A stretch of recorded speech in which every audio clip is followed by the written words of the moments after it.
না না, আমি আমি কিন্তু আমাদের দেশের খুব কাছাকাছি আছি। জি আপা, খুব শুনে শান্তি লাগলো আপা। আমি অত দূরে নাই, আমি খুব কাছাকাছি আছি। জি আপা, আমি চট করে ঢুকে পড়তে পারি না। ছাত্র জনতার অভ্যুত্থানে ক্ষমতাচ্যুত হয়ে ভারতে আশ্রয় নেওয়া বাংলাদেশের সাবেক প্রধানমন্ত্রী শেখ হাসিনার টেলিফোনে কথোপকথনের একটি অডিও ফাঁস হয়েছে। যুক্তরাষ্ট্র প্রবাসী তানভীর নামে এক আওয়ামী লীগ নেতার সঙ্গে ফোনালাপে শেখ হাসিনা বলেছেন, আমি দেশের খুব কাছাকাছি আছি, যাতে আমি চট করে ঢুকে পড়তে পারি। অত দূরে নাই, আমি খুব কাছাকাছি আছি। জি আপা, আমি চট করে ঢুকে পড়তে পারি না। গত 29 আগস্ট খবর প্রকাশ হয়, ভারতে অবস্থানরত শেখ হাসিনাকে এবার গাজিয়াবাদ থেকে সরিয়ে নিয়েছে ভারত। তাকে গভীর রাতে হেলিকপ্টারে দিল্লির কোথাও নিয়ে যাওয়া হয়। তবে স্থানটি কোথায় তা নিশ্চিত হওয়া যায়নি। দিল্লির বিভিন্ন সূত্র ব্যবহার করে এই বিষয়ে প্রতিবেদন প্রকাশ করেছে বাংলাদেশের অনলাইন সংবাদ মাধ্যম বাংলা ট্রাইবুন। হেলিকপ্টারে গাজিয়াবাদ থেকে দিল্লি হস্তান্তরের খবর আর শেখ হাসিনার সঙ্গে তানভীরের টেলিফোনে যোগাযোগ হয় আগস্ট মাসের শেষের দিকে বা সেপ্টেম্বরের শুরুর দিকে।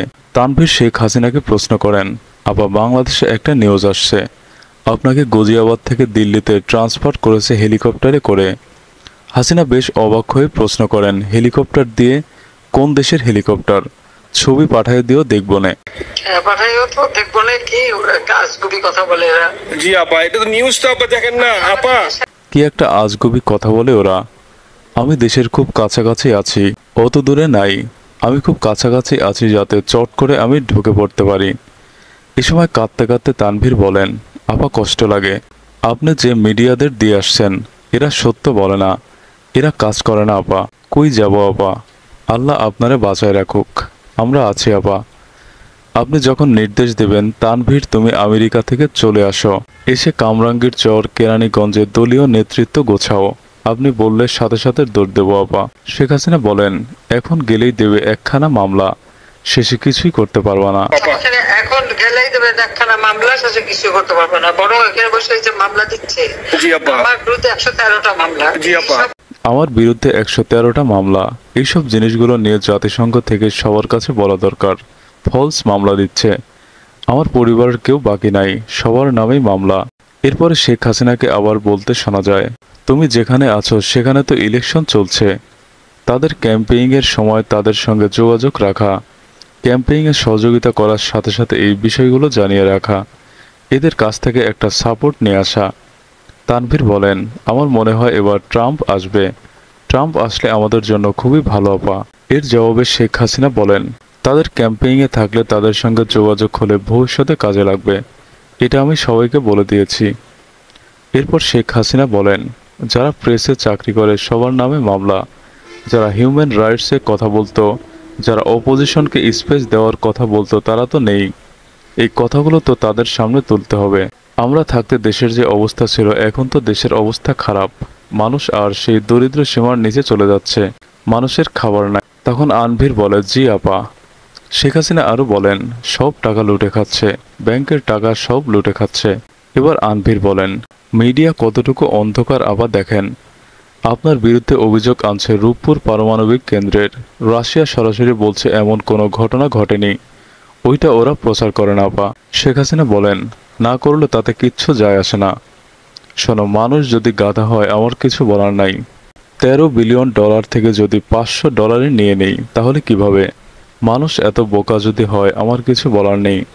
টিউলিপকে জড়িয়েছে, সে তখন বাচ্চা একটা মেয়ে, এমপিও না, কিছুই না। আমাদের দাওয়াত দিছে গেছি, ও এত শক্তিশালী যে 17 বছরের একটা মেয়ে যে পুতিনের সাথে আমাদের নেগোসিয়েশন করায় দিছে। সিঙ্গাপুরে ব্যাংকে গিয়ে খোঁজ নিক, কোকোর টাকা আনছি তো ব্যাংক করে, সেটা আমাদের লেখা উচিত যে কারা মানি লন্ডারিং করে। আপা, আমি ফেসবুকে যেভাবে ইনভিজুয়ালি লিখতেছি। শেখ হাসিনা বলেন, আমার ফেসবুক নাই। এবার আনভীর বলেন, কোনোদিন যদি আল্লাহ তাআলা আপনার কাছে নিয়ে যায়, যদি দেখাইতে পারি আপা, আপনি আমাকে বুকে জড়াইয়া ধরবেন। শেখ হাসিনা বলেন, যারা মানি লন্ডারিং করছে তারা খুব লাফাচ্ছে। গ্রামীণ ব্যাংকের যত টাকা, ইউনুস কিন্তু গ্রামীণ ব্যাংক প্রতিষ্ঠা করেনি, গ্রামীণ ব্যাংক প্রতিষ্ঠা করেছে এরশাদ। জি আপা, গ্রামীণ ব্যাংক প্রতিষ্ঠা করেছে এরশাদ। জি আপা, চাকরি দিয়েছিল এমডি পদে। জি আপা, এমডি পদে থেকে গ্রামীণ ইউনুসকে চাকরি দিছিল এমডির পদে। এমডির পদ থেকে গ্রামীণ ব্যাংকের 26,000 কোটি টাকা সে মানি লন্ডারিং করে বিদেশে নিয়ে গেছে 26,000 কোটি টাকা, যা দিয়ে বিদেশে সে সোশ্যাল বিজনেস অমুক তমুক সব বিজনেস সব অত টাকা পায় থেকে। এবার আনভির, দেশের মানুষ বুঝতেছে আপা, আপনি বিশ্বাস করেন আপা, দেশের মানুষ হারে হারে বুঝতেছে। শেখ হাসিনা বলেন মানুষকে জানতে হবে অলিম্পিকের মশাল ধরতে কত টাকা সে ডোনেশন দিয়েছে, ওদের ডোনেশন লিস্ট খুঁজলে পাওয়া যাবে। ক্লিনটন ফাউন্ডেশন কত টাকা ডোনেশন দিচ্ছে নোবেলের আগে, সেটা ওদের লিস্ট খুঁজলেই পাওয়া যাবে। মহাচর বৈশাখ কত কথা শোনাচ্ছে, গরিবের রক্তচোষা টাকা নিয়ে বড়লোক হইছে সুদখোর একটা। এবার আনভির, আপনি ছাড়া বাংলাদেশের কোনো বিকল্প নাই আপা। শেখ হাসিনা বলেন যথেষ্ট করছি বাংলাদেশের জন্য, দিন নাই রাত নাই, খাওয়া নাই নাওয়া নাই, দিন রাত করেছি। করছে আপা, কিন্তু আর্মি আপা আপনার পালিত আপা, ওরা আপনি আপা এই কাজটা করলো আপা, এর চেয়ে কষ্ট কোথায় আছে আপা? এই কষ্ট কিভাবে বোঝাবো আপা? আপা কোথায় উঠাইছিলাম বাংলাদেশের সম্মান, সব ধুলাই মিশাইয়া দিছে।